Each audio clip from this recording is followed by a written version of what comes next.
আমার বাচ্চাদেরকে দিনের উপর গড়ে তুলতে এবং তাদেরকে সংশোধন করতে অনেক সময় অনেক বেগ পেতে হচ্ছে।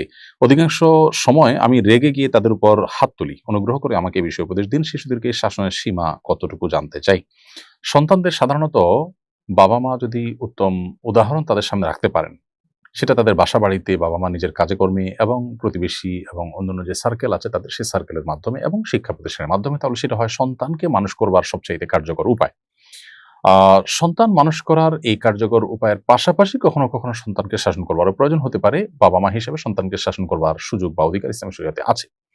পশ্চিমা পৃথিবী যেভাবে সন্তানদের শাসন করবার পক্ষপাতী নয়, ইসলাম কিন্তু সেরকম না। ইসলাম শাসন করবার প্রয়োজন হলে শাসন করবার অধিকার বাবা-মাকে দিয়েছে। কিন্তু এর মানে এই না যে তাদের প্রতি জুলুম বা টর্চার করা যাবে শাসনের নামে।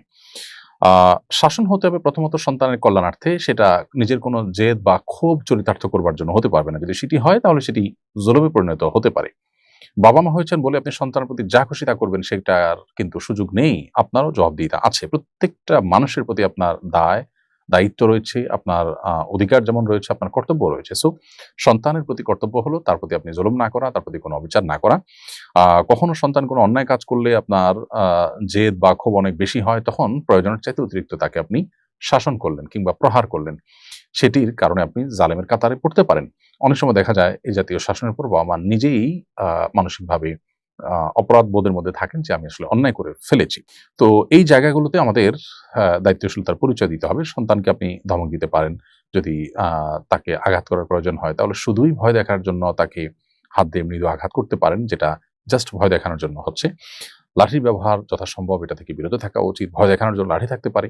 কিন্তু আপনি লাঠি দিয়ে তাকে আঘাত করতে থাকবেন, অপরাধীকে শাস্তি যে দেওয়ার জন্য যেরকম আঘাত করা সেরকম করে সেটি জায়েজ নয়। সেক্ষেত্রে আরেকটা গুরুত্বপূর্ণ বিষয় হলো যে শাসন করবার জন্য যদি আপনি হাত দিয়েও তাকে মৃদু শাসন করতে চান, সেক্ষেত্রে গাল, মাথা এগুলোতে কোনোভাবেই টাচ করা বা আঘাত করার অনুমতি কিন্তু ইসলাম দেয় না। অতএব আজকাল যে দেখা যায় যে মারতে, মারতে গায়ে দাগ ফেলে দেওয়া হচ্ছে, ব্যথা সৃষ্টি করে দেওয়া হচ্ছে, এটা সুন্নাহর পরিপন্থী। নবী সাল্লাল্লাহু আলাইহি ওয়াসাল্লাম বা সাহাবায়ে কেরাম এরকম সন্তানদের শাসন করার ক্ষেত্রে কোনো প্রক্রিয়া অবলম্বন করতেন না। আমরা আজকাল সন্তানদেরকে নানাভাবে তাদেরকে এমন সব পরিবেশের মধ্যে বড় করছি যে পরিবেশ থেকে তারা আসলে খারাপের দিকে যেতে বাধ্য হচ্ছে বা খারাপের দিকে তারা স্বয়ংক্রিয়ভাবে চলে যাচ্ছে।